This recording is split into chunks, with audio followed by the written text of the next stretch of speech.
Rahim. Assalamu alaikum student. Welcome to online class 9 subject General Mathematics. Today we are start our new unit, that is unit number 5 Consumer Mathematics. ठीक है, Consumer Mathematics में आपने क्या learn करना है? About tax. ठीक है, इस यूनिट में आप लर्न करेंगे about tax, what is tax, sale tax and different tax you will learn in this unit. तो let's start consumer mathematics start करते हैं. इंट्रोडक्शन क्या है? Pakistan is a developing country. It's expense depend upon the taxes receive from the general public in the form of cash money by different rates which is fixed by the state. The tax are levied on the value of good purchase, levied on assessed property, levied on money earned extra. ठीक है, क्या कहते हैं? Tax क्या है? मतलब कि पहले इसकी इंट्रोडक्शन क्या है. पाकिस्तान एक डेवलपिंग कंट्री है, यानी कि अभी वो डेवलप हो रहा है. तो हमारा जो मुल्क है वो डिपेंड करता है किस पे? टैक्सेस पे. और टैक्स किससे रिसीव किए जाते हैं? जनरल पब्लिक, यानी कि लोगों से रिसीव किए जाते हैं फॉर्म ऑफ कैश मनी. ठीक है, और वो कैश मनी डिफरेंट रेट होते हैं जो कि फिक्स किए जाते हैं बाय स्टेट. ठीक है, एक गवर्नमेंट उसको फिक्स करती है. और द टैक्स कलेक्ट किन चीज़ों पे होता है? जो चीज़ें परचेज़ की जाती हैं. ठीक है, सेल्स टैक्स आता है. इसके अलावा प्रॉपर्टी पे कलेक्ट किया जाता है. मनी अर्न जो की जाती है उस पर भी रिसीव किया जाता है. जो मनी अर्न पे जो टैक्स लगता है वो इनकम टैक्स कहलाता है. गुड परचेजेस पे जो टैक्स होता है उसको सेल्स टैक्स कहते हैं. और एसेस्ड प्रॉपर्टी, ठीक है, जो प्रॉपर्टी पे जो टैक्स लगते हैं वो क्या कहलाते हैं? That is property tax. अब टैक्सेस क्या है? देखिए, taxes are most important source of state revenue today. A tax has been defined as compulsory contribution of the wealth of a person और a body of person for service of the public powers. ठीक है, आप कहते हैं tax क्या है? Tax बहुत ज़रूरी एक आजकल टुडे, ठीक है ना, आपके पास क्या है? एक बहुत इम्पॉर्टेंट सोर्स है. ठीक है, एक स्टेट के लिए टैक्सेस. और टैक्सेस क्या है? डिफाइन, ये कंपल्सरी होता है. ठीक है, एक इंसान की जो दौलत है, ठीक है, जो उसकी दौलत है या for the service of public powers. ठीक है, और ये टैक्सेस किस लिए लिए जाते हैं? मुल्क को चलाने के लिए. ठीक है, हमारी जो कंट्रीज़ हैं ये जो चलती है ज़्यादातर टैक्सेस पे ही. ठीक है, और ये टैक्सेस लिए जाते हैं आवाम से, रिच पीपल से. ठीक है, ऑन देयर इनकम. ठीक है, तो फिर वो टैक्सेस डिफरेंट जगहों पे यूज़ होते हैं. ठीक है, अब डायरेक्ट एंड इनडायरेक्ट टैक्सेस. अब टैक्सेस में दो टाइप है, एक डायरेक्ट और एक indirect. Direct tax, a tax is said to be direct tax when it is not intend to be shifted to anybody else. Example, direct tax are income tax, wealth tax, state duty, gift tax, capital gain tax, and in the state land revenue, professionals tax and property tax. ठीक है, ये direct tax हैं जिनके मैंने name अभी learn किए, यानी कि दौलत पे जो टैक्स लगते हैं. इसके अलावा स्टेट ड्यूटी में gift tax, capital gains tax and state land revenue, profession tax and property tax. ठीक है, ये तमाम टैक्सेस किस तरीके से? ये आप डायरेक्ट, अगर आप कोई चीज़ परचेज करते हैं या आपके नाम पे एक फॉर एग्जांपल कोई बिल्डिंग है तो you will must pay the tax. ठीक है, आपको डायरेक्ट इस पर आप पे टैक्स लागू हो जाता है. Indirect tax which are paid in the first instance by one person and then shifted on the some other person. For example, tax are paid by industrialists and dealers in the first instance, and then when they sell the commodities they include them in the price that they charge from consumers.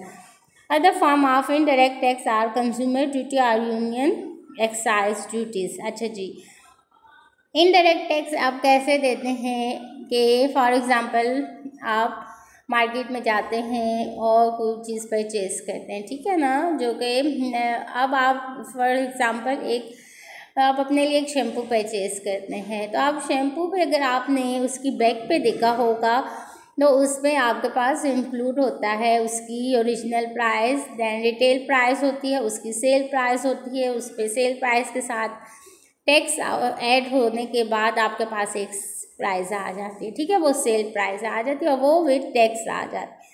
तो उसमें आपका tax किस तरीके से चला जाता है, आप वो चीज़ खरीद लेते हैं, उसमें से जो वो कंज्यूमर से ले लेते हैं, फिर वो आगे जो है वो टैक्स जो है वो गवर्नमेंट को पे कर देती है, ठीक है, ये इनडायरेक्ट टैक्सेस में आ जाता है। अब उसकी फर्स्ट फॉर्म है sale tax.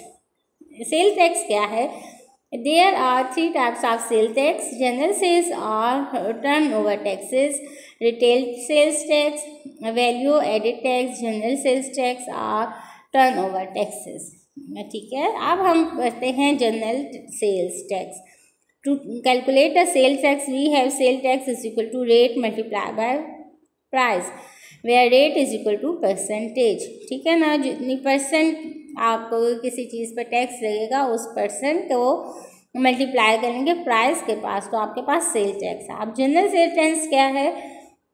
General sales are turnover or occupation tax is intended to cover not only all commodities and services but transaction at all the stages of distribution. The turnover tax is more inclusive than the common retail sales tax, since it is levied every time that a good changes hands. If the tax collected at one stage is shifted forward by being added to the price of the commodity, the distribution at the next stage will find the cost of him increased by the amount of tax he proceeds.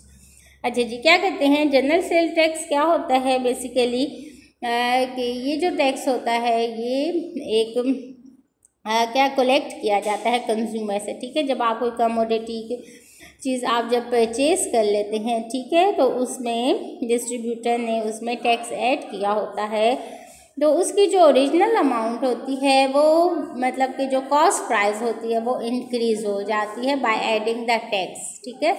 जब उसमें वो tax add कर लेता है तो उसकी price increase हो जाती है। इसके बाद ही proceed to apply his profit to this cost to determine his selling price when the good is resolved and state tax is again paid, ठीक है, sales tax is again paid. अब क्या कहते हैं कि उसमें वो टैक्स भी ऐड कर लेता है, अपना प्रॉफिट भी ऐड कर लेता है।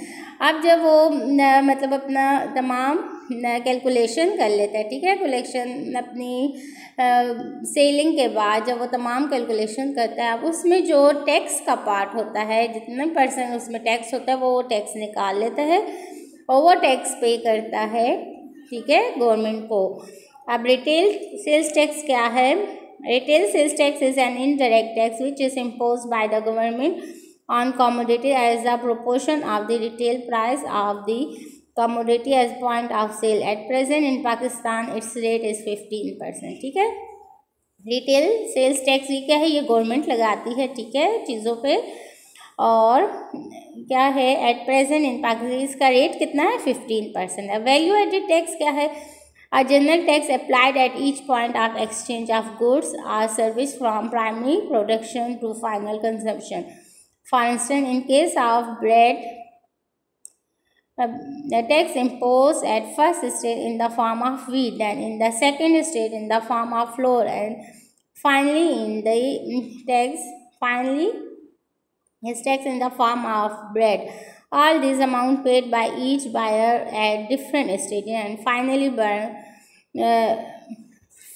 burned by the consumer who is finally buyer, ठीक है। अब वैल्यू एडेड टैक्स कहते हैं क्या? ये वैल्यू एडेड टैक्स में क्या है कि ये आपके पास जनरल टैक्स है, इसके 3 कैटेगरीज हैं, ठीक है। सबसे पहले अगर फॉर एग्जांपल दी गई है कि अब एक ब्रेड परचेज होगी, ठीक है, ब्रेड को परचेज किया गया है।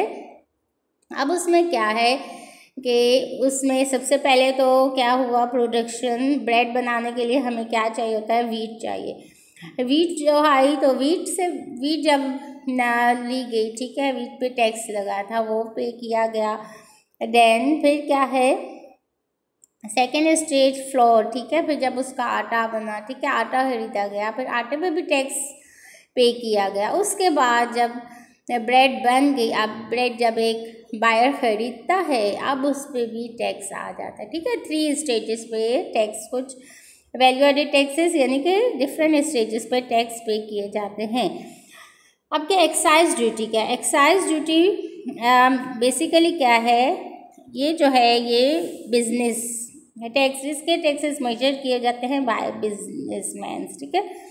बिजनेस जो किया जाता है, ठीक है, डिफरेंट क्वांटिटीज़ सेल की जाती हैं, प्रोडक्ट सेल की जाती हैं, तो उस पर एक्साइज ड्यूटी लगती है। They are collect and sale of particular commodities whose production and use create cost of society such as tobacco, and excise duty rise price to the consumer and thus reduce output, the prevent excessive allocation resources, ठीक हो गया।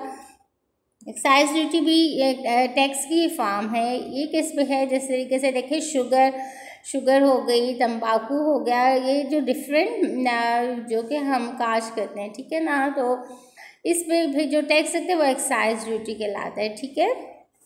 यानी कि अब आपके पास consumer जो है, ठीक है, अब जो उसको ख़रीदने वाला है वो उसको टैक्स एक्साइज ड्यूटी भी उसकी पे करेगा, ठीक हो गया। अब प्रॉपर्टी टैक्स क्या है, जो कि प्रॉपर्टी पे लगता है, ठीक है। Property is sold from one hand to another, the property tax is collect at the flat rate of 10%, फिर 10% उसका प्रॉपर्टी रेट है, ठीक है, टैक्स का।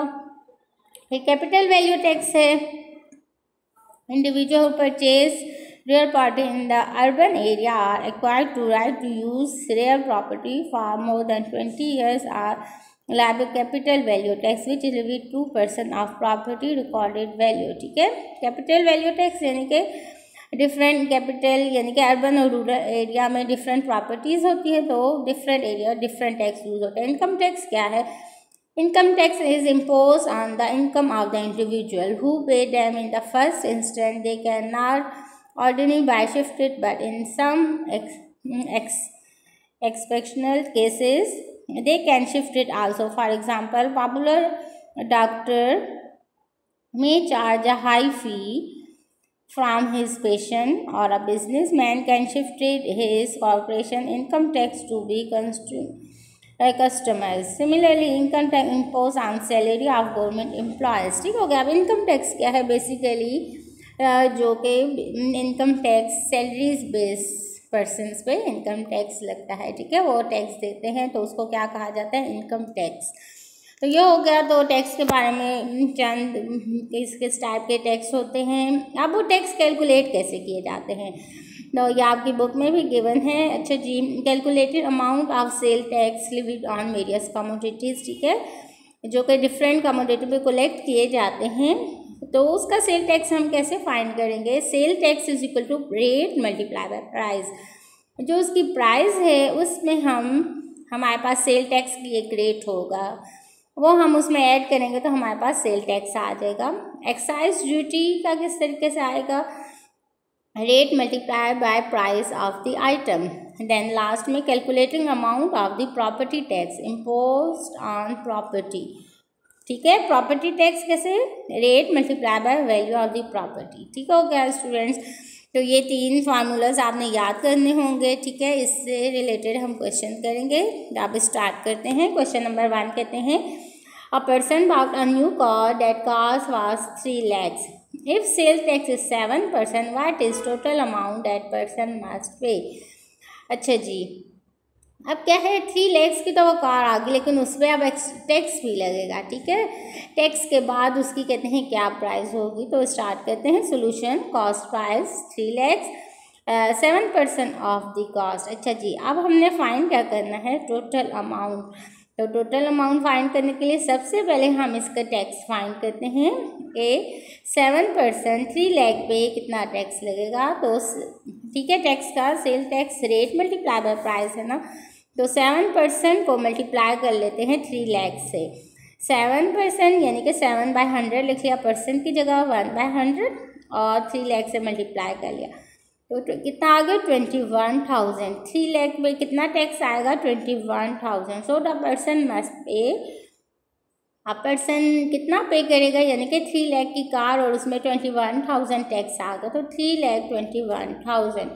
तो इस तरीके से आपने टैक्स फाइंड कर लिया, ठीक है ना स्टूडेंट्स। देखें इसमें जिस तरीके से हमने ज़कात फाइंड की थी ना, तो ज़कात में भी देखें हमने उस प्राइस पे एक अमाउंट है, ठीक है, रेट हमने उसे मल्टीप्लाई करके उसकी प्राइस हमने निकाल लिया कि कितना वो पे करेगी ज़कात। इसी तरीके से टैक्स में भी यही फॉर्म है कि हमने रेट को मल्टीप्लाई कर लिया अमाउंट के साथ, तो हमारे पास जो अमाउंट आई तो वो टैक्स होगा, और फिर हम गिवन वैल्यू में उसको ऐड कर देंगे तो हमारे पास टैक्स इंक्लूडेड प्राइस आ जाएगी। अब क्वेश्चन नंबर 2 कहते हैं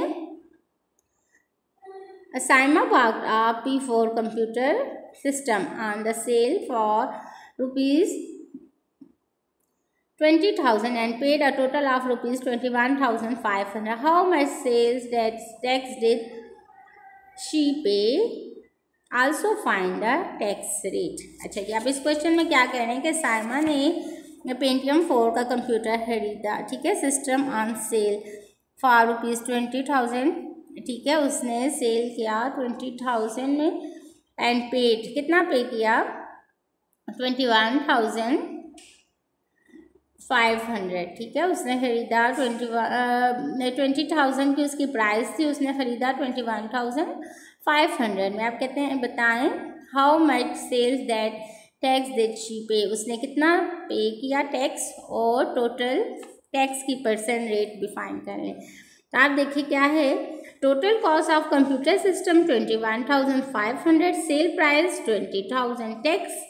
अब आपके पास टैक्स जो होगा आपने टोटल कॉस्ट में से जब माइनस कर लेनी है सेल प्राइस, यानी कि टैक्स कितना है 1,500। अब उसने कितना टैक्स दिया 1,500 टैक्स दे दिया, 20,000 उसकी प्राइस थी और उसने खरीदा 21,500 में। अब टैक्स उसका आ गया 1,500। अब रेट ऑफ टैक्स हमने फाइंड करना है, rate of tax is equal to, वो हमें मालूम नहीं है तो वह एक्स को हमने दे दिया x%। अब आप जानते हैं टैक्स का formula, tax rate multiply by sale price. अब rate multiply by sale price, अब टैक्स की वैल्यू तो हमें पता है 1,500, तो ये टैक्स कैसे आता है 1,500 जब हम रेट को मल्टीप्लाई करते हैं सेल प्राइस से। रेट हमारे पास x% है और सेल प्राइस 20,000 है, ठीक है। अब हमने इसको सॉल्व किया तो x की वैल्यू, ठीक है, 1,500 इज इक्वल टू 200x, अब डिवाइड 200 ऑन बोथ साइड, तो हमारे पास क्या आ जाएगा x की वैल्यू आ जाएगी, x इज इक्वल टू 15/2, 15/2 को डिवाइड करें तो हमारे पास 7.5% आ जाता है, ठीक हो गया, 7.5%, यानी कि उसका रेट आ गया। टोटल कितनी 20,000 पे कितना परसेंट टैक्स लगा, 7.5% टैक्स लग गया, ठीक हो गया, और उसने 1,500 टैक्स दिया था और उसका रेट भी आ गया 7.5%। अब क्वेश्चन नंबर 3 कहते हैं if excise duty is 20% of the market value of any car registered in the Pakistan, how much excise tax will be percent pay on a car with a market value of 10 lakhs, ठीक हो गया। Market value 10 lakhs है, excise value कितनी है 20% of market value. तो simple excise का formula, excise duty का formula क्या था, मैंने आपको बताया rate multiply by price of the item. तो रेट कितना है 20% और प्राइस ऑफ आइटम कितना है 10 लाख। तो जब हमने उसकी एक्साइज वैल्यू निकाली तो वो कितनी आ गई 2 लाख, ठीक है, एक्साइज वैल्यू उसकी आ गई 2 लाख। और इस तरीके से हमने एक्साइज ड्यूटी टैक्स निकाल लेना है।